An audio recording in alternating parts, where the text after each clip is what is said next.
This episode is part one of an interview I did with former FBI Special Agent Katherine Schweit. I know what you'll be thinking. What does a former FBI agent have to do with Scottish murders? Well, in general, not much. However, in Katherine's case, there are a couple of tenuous things. I met Katherine and her podcast Stop the Killing co-host Sarah at CrimeCon in London this year and had the pleasure of attending their session, which led to one of the links between Scottish Murders and Katherine, which you'll find out about later. Plus, Katherine and Sarah have covered the Dunblane massacre on their podcast, and it was really interesting to hear how things played out from Katherine's point of view, and with her experience of heading up the FBI's active shooter program for 5 years. And then there's the simple fact that in Scotland and in the UK, mass shootings are not commonplace, and I thought it might be interesting to find out more. And so who better to have on the podcast than someone as experienced and interesting as Katherine Schweit? So you know that Katherine is a former FBI special agent, but she is so much more and has had such a varied, interesting and impactful career. After gaining a degree in journalism, she went on to earn state and national writing recognition as a journalist. Having then gained a law degree, she began working as an assistant state's attorney, then becoming a Chicago prosecutor, and finally a top executive FBI special agent, where she spent 5 years heading up the FBI's active shooter program, looking for answers to the mass shooting crisis. Nowadays, Katherine still leads quite the life, concentrating on being a professor, teaching many courses, including business and cyber law and policy, as well as running her security consultant business. Katherine is also the author of the book Stop the Killing, which aims to provide readers with the keys to take action to try and stop the mass shooting crisis in America. And it is also a great accompaniment to the Stop the Killing podcast, which Katherine co-hosts with Sarah Ferris. So, Katherine, welcome to the podcast. Thank you. I'm so excited to be here. I'm so excited. Mostly, I'm just excited to be outside the country, even metaphorically. So, as my podcast is called Scottish Murders, and it's all about murders that happened in Scotland, some of our listeners might be wondering what a former FBI special agent has to do with Scotland. Well, there is a reason. It may be tenuous, but there is a reason. But I'll get to that later. But Katherine, I wanted to ask you first. Obviously, I mentioned your podcast in the introduction that you do with Sarah called Stop the Killing. And some of the episodes that you've done include the Sandy Hook Elementary School murder, the Columbine High School, serial versus mass killers, the Dunblane massacre, of course, which occurred in Scotland, and the lockdown versus run, hide, fight debate. And run, hide, fight training is something you talk a lot about in your book. So could you tell us a bit more about that? Oh, I'd be happy to, because I think that the most important thing for me is that now that it seems like the news has lovely caught on to shootings across the United States, I'm sure it seems like where you live, every corner in America is a shoot up gallery. And I'm sure everybody thinks that we are constantly running from bullets that are being thrown at us from everywhere, but we are not. Mm-hmm. But there is more violence in this type of violence in America. There's a reduction in violence in America. Statistically, the types of violent crime, there's a reduction. But this type of crime where people are out shooting seemingly randomly to innocent people, that violence has increased. And so we had, after the terrible shooting at the Sandy Hook Elementary School, where 20 tiny children and 6 women were killed, murdered, I worked with the FBI and the White House to push out Run, Hide, Fight. And Run, Hide, Fight is a quick memory test for what you do, like stop, drop, and roll in case your sleeve catches fire.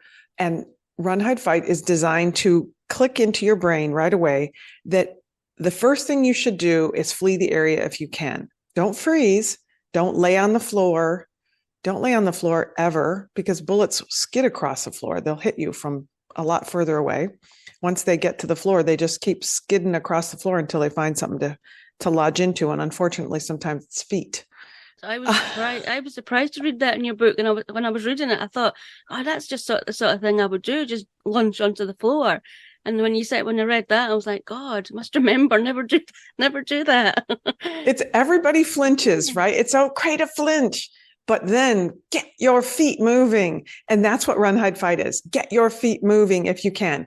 Go around a corner, get behind a wall, get behind a car, and the big car engine, take off down the road.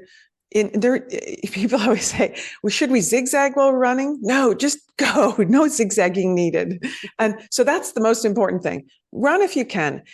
But I say that, but shootings, these types of shootings that are these mass shootings that you hear about, the active shooters, they really, in the research that I did for the FBI with my team, 70% of them ended in 5 minutes or less, and half ended in 2 minutes or less. So you really only need to get away in those few minutes. If you're a person who isn't near the shooting, it's safer for you to just hide. Hide someplace where they can't see you. Hide someplace where you can be secure behind a door and behind a cinder block wall. Those are the best. Behind a big tree, something that's hard, that the bullets are hard. It's harder for a bullet to go through. And that's the hide part. And most of the time when we talk about schools and things like that, most children in schools are taught the hide part, and they have been for years about any disaster. If there's a problem, we're going to lock down the school. If we're concerned about something going on outside, we'll lock down. So that's what hide is. And fight is, of course, just what it sounds like. And although we never want to teach people to fight, indeed, when it comes to saving your life or the lives of others around you, you may want to fight, and people do, and they do successfully. And I was surprised, I'll just tell you one other thing, that in the research that I did for the FBI, I was surprised to find out that we studied 160 of these types of shootings, and 13% of them were stopped by unarmed civilians, successfully stopped by unarmed civilians. More than anybody who has another weapon or anything. So if you think you can't disrupt a shooting, you can. That's what we tell people in the States. And actually, in your book, it said that the 1,500 children in the Oxford school shooting, they'd actually been taught and hide fight. Yeah. Do you think that helped? Do you think, because was there only, I mean, it's not only, I don't mean it as only, but there was 4 deaths. Do you think that helped them being trained? I think it does. I think we have created a culture here that people are angry that we have this culture now, but I think it's wise that we've created a culture where our children, and I mean, not 5-year-olds, but even elementary school kids, sometimes junior high kids, certainly high school kids, and anybody in a college, university setting, they all understand and appreciate that this could happen and what to do. And because of that, like you said, in Oxford, which is outside of Detroit, Michigan, which is where I was born, the students knew right away when something was going on, what they should do. And a lot of them fled. And we saw that yesterday. There was a shooting at the University of North Carolina, Chapel Hill campus. So it's a big campus in North Carolina. And it was one of the first, it's the first week of school or so. It's the first day of school for the children in the public schools there. And there was a shooting on campus. And the entire campus was locked down with a whole hysteria of run, hide, fight, and hundreds of law enforcement who showed up. But the shooter, he was a graduate student. He went in and shot his professor and killed him. And then he fled. So there really wasn't any threat to the rest of the school. But circulating on social media yesterday in the afternoon were students jumping out of second-story windows in one of the buildings at the UNC campus. Oh, wow. So I think students are aware now of what to do, and they are not going to be in the line of fire unless they have to be. God. Sad, but true. And just what you said there about that shooter yesterday, he went after his professor. It was his professor he was looking for. You mentioned in your book, it was quite interesting that while obviously you can't predict or know who's going to become a shooter, who's going to be a shooter, you found from your research that if it was in an office building where there wasn't a lot of public, just the employees, it was either an employee that had been sacked or had, lost his job or was disgruntled. Mhm. If it was in schools, it was mainly going after, like you say, teachers or some bullies or such like that they perceived had been bullying them. So tell us a bit more about that. That's a way, you can't predict, but that was quite interesting. Yeah, I think that's a good. I'm glad you brought that up. I think that is kind of a fascinating aspect of it. I think we struggle with how can we know if we're going to be in danger? How can we know if somebody else is in danger? But really, we have tremendous tools in our hands if we bother to look down at our hands. We have so many pieces of information already available to us. We know certain things. For instance, as you mentioned, research shows secondary students and people in places of business are likely to shoot people in their places of business or fellow students in their schools.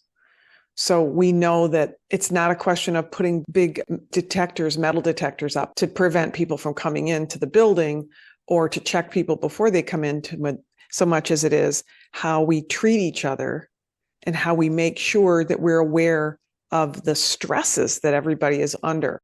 In those business places, most of the people who we found committed one of these kinds of violent acts committed it the day they were fired. And when it comes to schools, it's the same situation. Students have particular stresses, but the stresses that they undergo are often, when I was saying before about the tools that we have in our hands and we just don't look down, we often ignore, I think, what's right in front of us. And that is someone's behaviors that change. There was a shooting a couple of days ago in Florida where a white supremacist, a white man, went in and shot 3 people at a small store called a Dollar General store here in Florida. And that was after he had been shooed away from a historically Black campus. HBCUs, we call them here. They're historically Black colleges and universities. So we know the population on that campus is primarily African American or Black. And this particular shooter was a white supremacist. And he came to the school. He came to the university campus to maybe shoot somebody there. And some students saw him putting on a bulletproof vest and reported him to the security officer. We see things, and it doesn't have to be pulling out a gun. It doesn't have to be putting on a bulletproof vest. It can be other behaviors of concern. That individual had stopped taking his medication because he intended to commit suicide, and he did. And so his family knew he stopped taking his medication. And people very often white supremacists get indoctrinated online. They spend more time online than they normally have. So you have to look to the behaviors of somebody to see, what are they doing that's different? What is this person doing that's showing he's escalating his behavior in a way that is indicating that he doesn't care about other people? He doesn't care about himself. Maybe he wants to commit suicide. 30 to 40% of our shooters commit suicide. So the same behaviors we worry about for suicide, we have to worry about for people who might commit mass killings. Yeah, and just going what you said, there isn't an infinite amount of law enforcement agents out there. Certainly not a one-to-one the way that they can, be watching each individual member of the public. So something else that I took away from your book was the fact that you kind of are relying more on the public to report things. They'll notice things about their friends, family, neighbours, colleagues at work, like you said. Whereas, that can be reported, but law enforcement can't know about that. And we wouldn't even know, right? Law enforcement wouldn't know that somebody's behavior has changed. But when your kid, when your spouse, when your friends start acting hinky, and you're like, what's up? When your parent is like, when your mom is kind of like doing something, you're like, what's up? You get that feeling, right?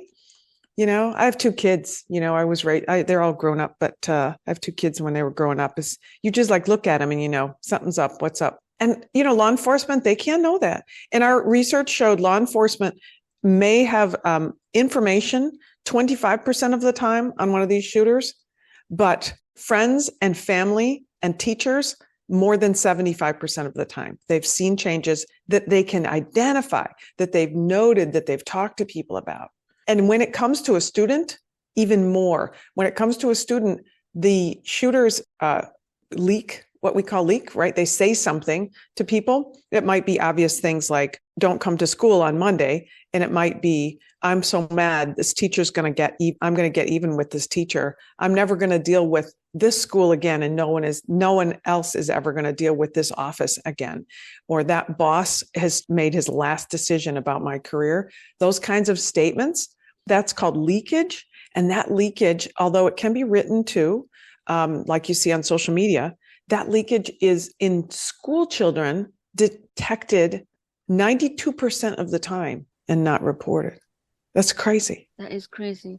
I come back to your book all the time. I was fascinated by your book. It was really interesting, but it was eye-opening when you said in there that the amount of times after a shooting you've spoke to neighbours or friends or family and they've said, oh, I knew there was something wrong, or there was this, and it's just frustrating. But people just, I guess, need to be more prepared to just report these kind of things and not to tell yourself, oh, no, that's not what I'm thinking. It'll be fine. So one of the things that I hear people say is they all make a ton of excuses, right? And we all do that. We always excuse the misbehavior of those around us. And we hope that people will excuse our misbehaviors. But one of the things that I hear all the time is, well, he's never done anything like that before. Well, yeah, no kidding. No kidding. Because if he had, he'd be dead or he'd be in jail. So he's never done anything like that before. He's a good kid. He talks like that all the time. My buddy's just blowing off steam in the bar. No, it's different. It's different. And there's nothing wrong with reporting it. There's nothing wrong with saying it to somebody else, to call their boss, to call their spouse, to call their office, to call the police, call all of them. In the United States, we say, call the FBI, put it on the FBI tip line if you want online, but then also call the local police and then call his HR department and anonymously report it. Most states here have anonymous reporting systems. So you don't even have to give your name. You just say, hey, look, I don't know if there's anything to this, but this guy, A, B, C, D, E, F, G. Well, what is that you might be saying this guy, A, B, C, D, E, F, G, but the police might already have a beat on this guy for HIJKLMNOP. Do you know what I'm saying? There might be so many other things. And when I was a young kid, I was a news reporter, and we used to say all the time, we'd go to neighborhoods after a tragedy, and we'd interview the neighbors, and they'd all say, oh, he was a nice guy. He kind of kept to himself, though. He was kind of weird, Yeah, I did notice that before this happened, he did X. And one mass murderer, we talked to, the whole neighborhood said, oh, yeah, this guy, for like 3 weeks before he committed this horrific crime, he was out in his backyard every day shooting off multiple rounds, like hundreds of rounds of ammunition out of an automatic rifle. Never dawned on anybody to call and say, this guy's been doing this for a long time. It's kind of weird. And sometimes all it takes is for somebody, these are troubled people with guns in their hand. They're troubled and they need help. And instead of them being a mass murderer, it'd be better if we got them the help before. Yeah. But we got to know, and the public's the only one who can really help us with that. You as a parent or a teacher, as a boss, when your employee's being strange. Yeah. It's just a difficult mindset, I think, to get into, isn't it? It's so easy to brush off and just say, it's odd, but it's just something to think about, really, isn't it? That I've heard every excuse. Yeah, the last piece of the puzzle. Or that's what I remember when your session at CrimeCon. You could be given that last piece of the puzzle that's needed to stop the killing. Exactly. Yeah, that sounds like a book title. Yeah, isn't it? Or a podcast. Or a podcast. That's right. That sounds like a book title or a podcast. I definitely, you can see how I ended up with that as a title, because it was so frustrating. I'm trying to think about how can we just stop the killing? Well, how can we stop the killing? How can we stop the killing? Oh, we should stop the killing. Because it is that. And I don't offer this as a sporadic idea. I spent 20 years as an FBI agent. And before that, I was a prosecutor, a barrister, right? I was in court trying to piece together cases. And it is every piece you need. It's like a puzzle. And if you don't get that one witness who steps up to say that one thing on the stand, you don't convict somebody and they get off. If you can't, because even if, and even under the law, if you have a confession, that is not enough to convict somebody. You have to have evidence that goes with it.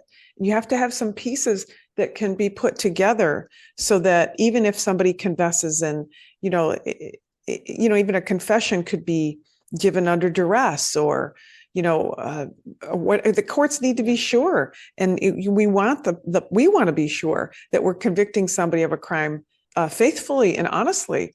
And that requires all these little puzzle pieces. And I knew that as a prosecutor, and I knew that as an FBI agent. And so now I guess that's my mission, is to please tell people, because I don't want to get anybody in trouble. I don't want to get involved. Yeah. If you don't want to get involved, report it anonymously. If you don't want to get involved, tell somebody else to tell somebody else. If you don't want to get involved, if you don't want to be testifying, let's write it on a piece of paper and drop it at the police station. Do whatever you like. But also remember that if you don't get involved, you might see this person commit the worst act you can imagine. Yeah. And it was actually that this is the link coming in now. It was actually listening to you saying at your session in CrimeCon that you and Sarah did. And I was actually researching a story at the time for Scottish Murders. And it was Scottish Murders. I've heard about that podcast. It's great. It's really fantastic. I love listening to it. I hear. But no, it was because I was doing that, and the case I was covering, it was a very old case, and a crime had happened, and it was all years later came out, and it was what if somebody had said that basically so many people had known what was going on, and nobody said, and years later it might not have happened. And when you were talking in that session saying, just report it, it's the final piece. It could be the final piece. That's what the connection is with me. That really resonated with me. You're right. It's get out of that mindset and just report it. It could mean life or death.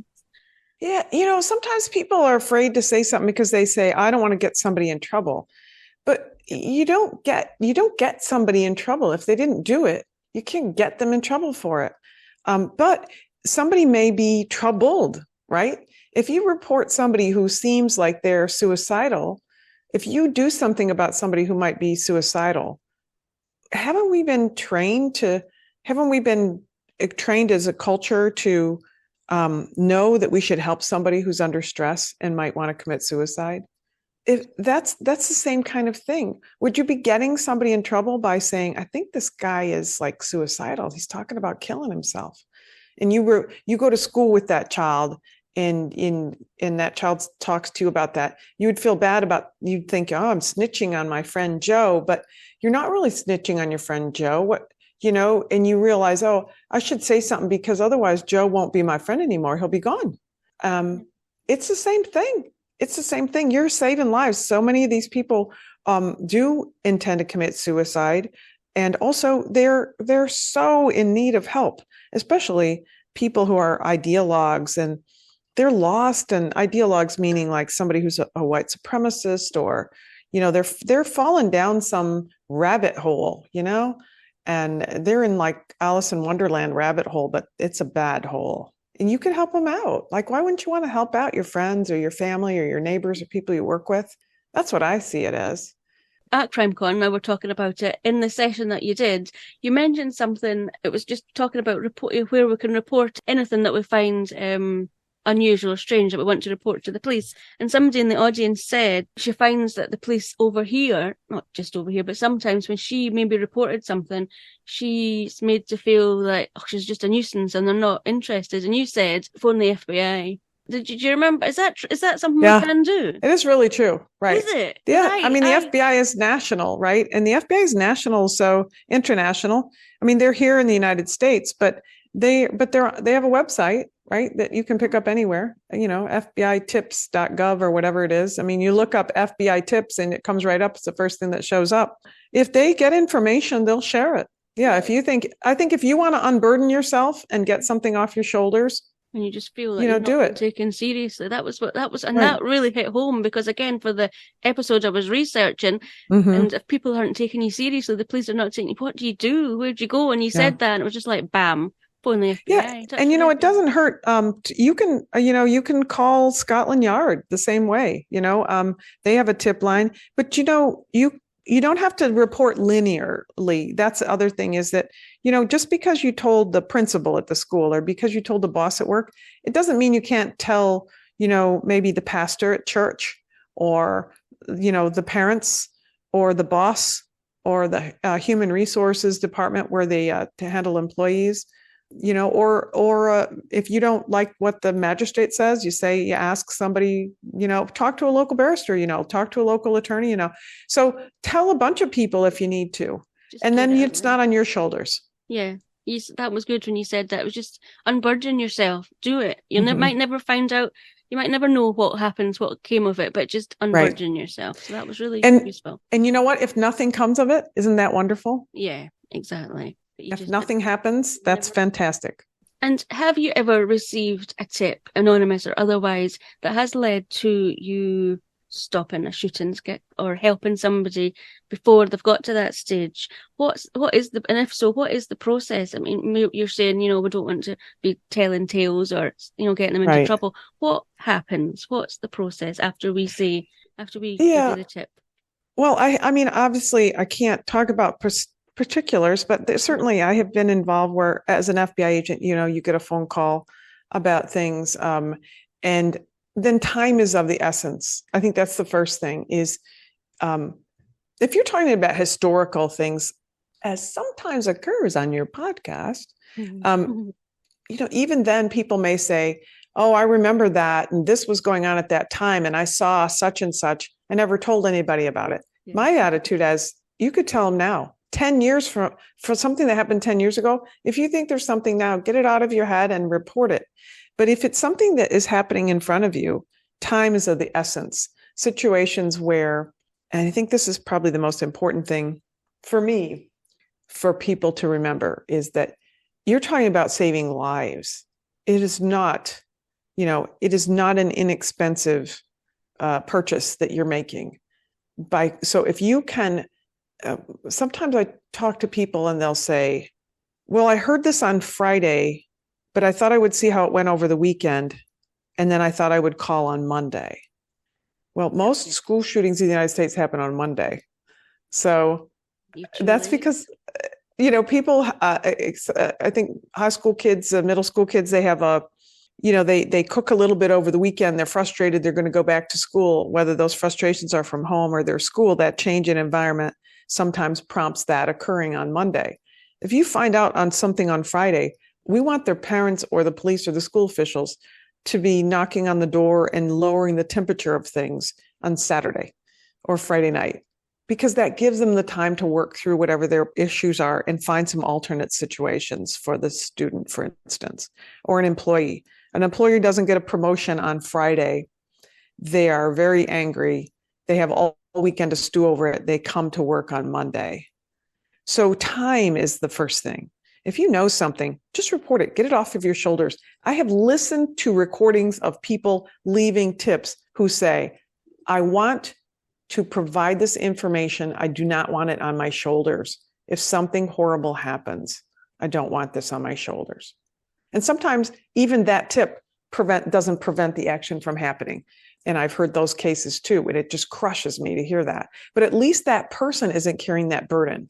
So that's one thing, is time is of the essence. But then when we get the information, we work very quickly. When it's a threat of life, law enforcement, federal, in the States, we have, I hate to say this, in the States, we have about 750,000 law enforcement officers in about 18,000 different agencies. Mm-hmm. So we need to really work very coordinated, and we have different ways that we share information. So there's federal law enforcement, and they're not in charge of the state law enforcement. And we have 50 states, and the state law enforcement is not in charge of the county law enforcements, of which there are hundreds and thousands. And then there are local police. versions, and also native. Of course, the states. We ran over all the natives who were here, as occurred in every country apparently, and the natives have their own law enforcement in the areas where they control the property, the land. So we have state, local, and tribal native law enforcement officers, in addition to federal. So when we get information, whether it comes into the local police or county sheriffs or state police or the FBI, that information, if it's urgent, is immediately relayed to the jurisdiction that has those that property. So if a student lives in Nebraska, but he makes a threat about Iowa, both Iowa and Nebraska law enforcement are notified, and they share information. So that's the first part, is that we do that. But then the second part is that it's one thing to share the information, but then the next thing is that everybody checks their system to see if they know anything about that individual, or they know anything about threats that have been made before. And that's something that you can't, as a civilian, do, right? Law enforcement has a lot of information, and their job is to protect it in part, right? It's a privacy issue. You don't want to have the worst day of your life, when you're doing something really stupid, put out there in the newspapers and the bulletin boards, or tacked up at the bar. You want law enforcement to keep that information secret, and private, because it's your private information. So here that's private information. We don't share it, but law enforcement checks with each other, and they check each other's databases to see whether or not there are pieces of the puzzle that show this person is crumbling apart. And if that person is crumbling apart and is going to commit a crime, we want to know that right away, and we want to try to fend it off. So that's when it comes in. If multiple people are seeing differences or changes in behavior, then if you're all reporting it, then there you're getting your build up there, so you're able to see rather than just exactly one piece. Yeah, exactly. I think it's hard to imagine that happens, but then I think if you work in my environment, like in the FBI, the complexity of a case that to put together a federal or international jurisdictional case of drug trafficking or financial crimes, those are complicated cases with terabytes of evidence and witness statements and interviews, and those are big cases. Even smaller cases like that Oxford High School shooting, the parents are currently awaiting trial for 4 counts of involuntary manslaughter. Imagine the evidence collection. They had to interview dozens and dozens of students and faculty members, parents, neighbors, all the law enforcement officers involved, collect all that evidence for a shooting that occurred in the school that only took a minute, right? And so the evidence collection is huge. And that's what we spend a lot of time doing, is pulling all that evidence together. And we need every piece of it, but we need it like right now. That's how we put a case together, because first you have to have reasonable suspicion in order to arrest somebody. You have to have probable cause to arrest, reasonable suspicion to go in and talk to certain people, probable cause to charge somebody. So these are all kind of legal standards that require you to gather the evidence, articulate it to a judge, put it on a piece of paper, and have the judge sign off on it and allow you to arrest somebody or search somebody's house, things like that. And it's a big puzzle to put a case together. It's just a big, big puzzle. We need your help. And speaking again of the Oxford shooting, can you tell me, obviously you said that the shooter's parents were waiting a trial, but also the shooter himself was charged with an act of terrorism. Why was that a stop the press moment? Oh, that was a stop the press moment. Great. That was a really good. I enjoyed reading that. I just imagined everything, Catherine being like, stop everything. This is really important. Stop the presses. I mean it. I've only been, I used to be in the newspaper business as a young journalist, and I always wanted to say stop the presses. I never got to do it there. You had your moment. I had my moment. Indeed. At Oxford, just for your listeners, Oxford High School, as we mentioned, 4 students killed. A young man who came to the school with a handgun that had been purchased for him when he was 15 by his parents as his Christmas present. And so very reasonable Christmas gift. And the child, the 15-year-old, brought the That purchase occurred on a Friday. On Monday, the child was stopped in school when they saw him searching for ammunition online. The parents were called. The parents didn't respond. We find out a bunch of facts later. The very next day, which is a Tuesday, the student comes to school, and he apparently has the gun in his backpack. He draws pictures of people killing each other and blood and things like that, and statements on a piece of paper, clearly leakage, right? And a teacher sees it, takes a picture of it, goes to the office. They call his parents. The parents come to the school. They talk to the student. They call the student down. They talk to the student who has altered the paper. And the kid says what they all say. Guess what he said? And then the kid says, I didn't mean it. I was just kidding. Joking. Right. Yeah. I was just joking. Right. Exactly. They're all just joking. So the kid says, I'm just joking. He leaves the school. 2 hours later, the son pulls the gun out of his backpack and shoots and kills 4 students. So, of course, there were more than 4 students in the school. So if you hearken back to 2001, we had a horrific terrorist act in the United States occur. We had 4 planes hijacked and crashed. 2 of them crashed into buildings in New York City. One crashed into the Pentagon, which is where our military forces are, here in the Washington region, about, 15 miles from my house. And then one that was turned around and headed back towards Washington, but the passengers on board rushed the cockpit and purposefully took the plane into the ground in Pennsylvania, west of my house. So that terrible terrorist act changed everything in the United States, with the view that we needed stricter, tighter, better terrorism laws and investigations. So that I mentioned about how we have federal, state, local. Well, what happened is many states were also overwhelmed by that terrorist act on 9/11 and on September 11th, 2001. And states, including the state of Michigan, passed a law creating a violation for and criminal time in jail for an act of terrorism. If you can terrorism is, the layman's definition is pretty much the regular definition. It's when an individual acts because of their ideology, they choose to terrorize people just, to become, just as the word is, to take their ideology and threaten death or bodily harm to others, for others beyond just the person they're standing in front of. So terrorism and terrorizing a neighborhood, which is what, little kids do when they have their squirt guns and they're running around the neighborhood, squirt gutting everybody. They're terrorizing the neighborhood. It's the same concept, but a little bit more violent. So the state of Michigan passes a terrorism law, and some other states have too, saying that if somebody terrorizes people, then they're going to face an additional criminal charge.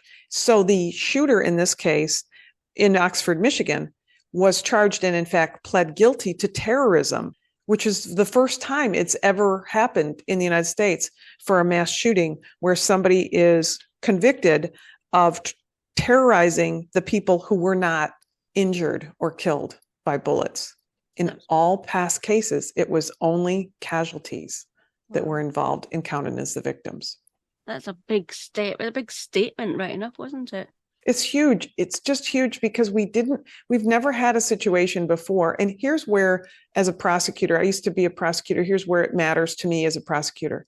If you come into my place of business and you say I own the pub down at the corner, a customer who doesn't like me, and he comes back, he's been kicked out a few times, and he comes back and he has a weapon and he fires that weapon around and he shoots bottles and he shoots into the ceiling, and everybody in there thinks that they're going to have a bullet and it's going to be them next. But there's no casualties. Nobody is injured. No one is killed. Has that person still terrorized the group? Yeah, absolutely. Yeah, everybody, right? But we wouldn't have had in the state of Michigan a kind of charge, especially if a person doesn't point the weapon at anybody. This is the little details, right? If as a prosecutor, I have to show that somebody intended to, in order to charge attempted murder, I have to show somebody intended to shoot somebody. If that person comes in and they never fire a gun towards a person, and instead they shoot everything in the bar that's behind the bar, and they shoot the ceiling, and they shoot out lights, and they shoot out windows, they have not intended to kill any people. They had the opportunity, and they purposely, obviously, chose not to. There's no attempted murder. What do I charge him with? A gun offense? That's crazy, though, isn't it? That's semantics. Yeah. It still scared me. I know. But the thing is, that is the law, right? I mean, the law is that the law, I respect the law very much so. And we don't want to convict people of things because we think they meant it. We want to convict them because we can prove they meant it. So the parents are charged too, but the child pled guilty to terrorism. So he's in jail for a very long time. And for life, he pled guilty and agreed to a plea of life. So then the parents are awaiting trial. And this is another, breakneck moment here, because we've never had parents charged in this way for their essentially activities and inactivities. And in the parents' defense, of course, will be the kid did it. They didn't know the kid was going to do it. And the prosecutor's case will be based on, let's look at what you saw coming. There's nobody besides you who could have seen this coming. No one better than you who could have seen it coming, and to the degree of violence that was coming. In fact, the student had asked for mental health care from his parents, told his parents he was seeing things and hearing things. Parents bought him the gun anyway, bought him the ammunition anyway. When the parents were called from the school, and the mom, they did not return the call on the Monday. The mom texted the son and said, "You're not in trouble, but don't get caught next time." Yeah, I read that. That in itself was like, yeah, that's awful. That's just no responsibility at all. He's only 15. This is your son. And they knew, and he hadn't had a gun before. He had no, training in it, no exposure to it. It isn't this. This was a family who hunted regularly and had been taught respect for and the danger and the respect of guns or rifles or shotguns, and because there are plenty of people in your country, our country, around the world who have licenses, or maybe in our country don't have licenses, but they are raised with weapons, maybe for hunting in particular. We have ranchers who for their own safety, when they go out with their cattle, they have to have a weapon with them in case there's bobcats, mountain lions that might be aggressive, just all kinds of circumstances, right? And for sport, right? People fire weapons for sport. The Olympics, I think, has 15 categories involving firearms. So this was clearly not a house that was like that. He was from a suburban area where they didn't have guns in the house, and he talked them into letting him get this gun. And they just didn't participate in anything to teach him responsibility for it. Yeah, that was bad. Reading that in the book as well, and what the parents were like, and there was so many cues. Even just the photo, the pictures he was drawing in school. There was little notes under them all, weren't there, about how it was just so contradictory, and it was just sad that nobody was there for him. It was so sad. I think that's the best word for it, sad, because even when the parents came to school the day of the shooting and they saw the note and they saw the pictures that were drawn, even though he had adulterated them, they saw the photograph of him. The school people said, "Your kid needs help. You need to take him." And they said, "No, we've got to go to work," basically, is I think what they were saying.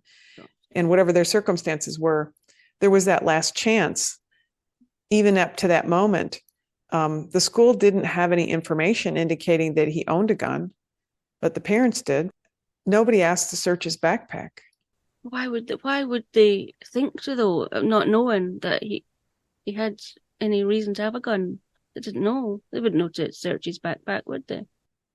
No, and you don't just, I shouldn't say you don't just search, but truthfully, schools search things all the time, right? They search lockers and people, if there's a concern, a school or a teacher administrator could search, and that would be appropriate in very many circumstances. But they had no reason to know. I don't know if nobody ever asked I don't, there was not a law enforcement, like a school resource officer we have here in the States. Law enforcement sometimes who are assigned to schools called school resource officers. And, obviously as law enforcement, they're a little more attuned to all of that. I don't think there was a school resource officer called to the scene or called to investigate. Instead, the parents, when they did show up briefly, they talked to the school counselor. They were concerned, obviously, about this kid's mental health. Sure, they were. Mm-hmm. But I don't know that anybody escalated the situation, and they didn't know.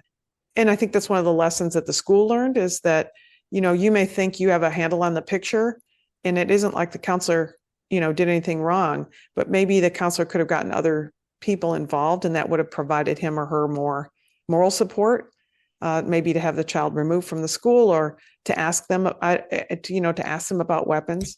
I mean, anytime somebody's in a distressful situation, violence happens because troubled people have access to firearms. That is a universal factor.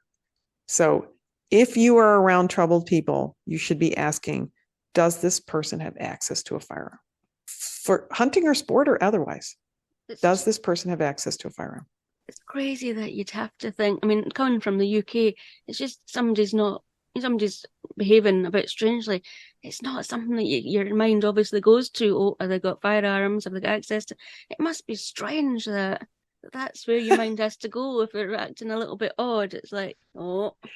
Well, I think the sad part is that probably, I mean, it's sad that that's where my mind goes, but I think part of it is that, I have, I have so many years, I have decades in this world of, I've been living with this for many, many years. And so when I have to say decades, it's probably not a good thing. But so I always think that way. Maybe a little bit of it is because I'm a mom. Yeah. Maybe. Now I have firearms as a law enforcement officer, and my kids always had the potential to access those, and I always had to be careful about that. But I did train my kids in how in care, weapons care, because I knew there was a risk they could be around a weapon. What if I had heart trouble? What if I fainted and I had my weapon with me? They need to know how to be careful and make sure that the accident doesn't happen. That's the end of part 1. I hope you're enjoying my chat with Katherine so far, but there's so much more still to come, including hearing Katherine's answer to my question, why a similar ban on handguns that took place in the UK after the Dunblane massacre couldn't work in America. Part 2 will be available later this week.